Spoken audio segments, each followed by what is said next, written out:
Section 9.3, Conversion Problems. The ability to convert distances and other types of measurements into different units is an important skill to have. Example, how many inches are in 4 feet?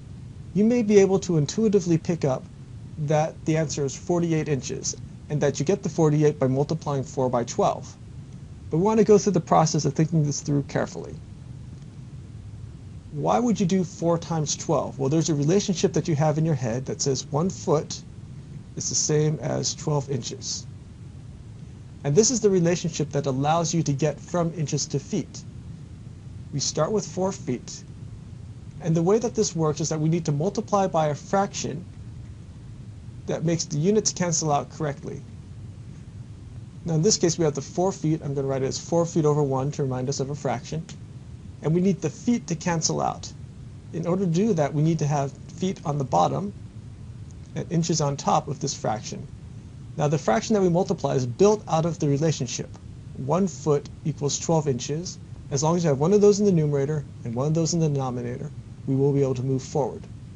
We see the feet canceling out, leaving us with 4 times 12, which is 48 inches.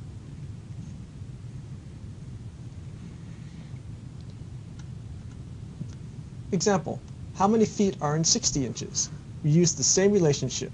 1 foot equals 12 inches.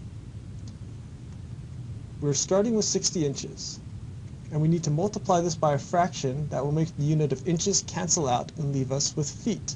So we need to have inches on the bottom and feet on top. 1 foot is 12 inches. Now we do the calculation. You see that the inches cancel out. 60 times 1 foot divided by 12, we could do the 60 divided by 12, which is 5. Get the answer is 5 feet.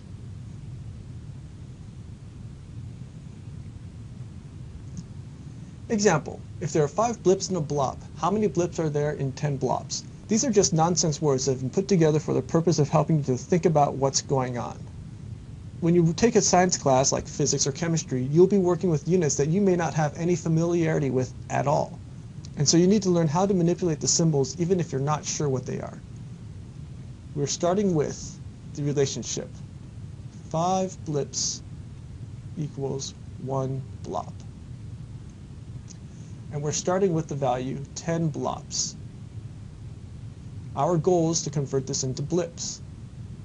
So we need to multiply by something that gets rid of the blobs and gives us blips.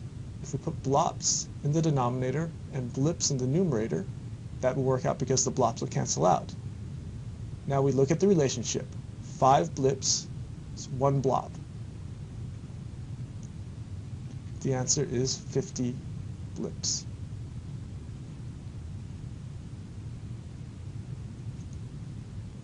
Example, if there are 5 blips in a blob, how many blobs are there in 10 blips?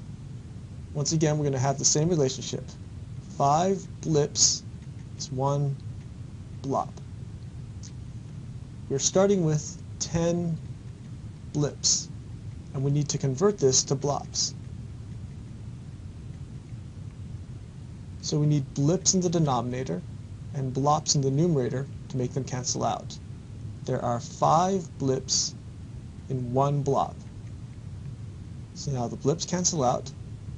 10 divided by 5 is going to be 2 blobs.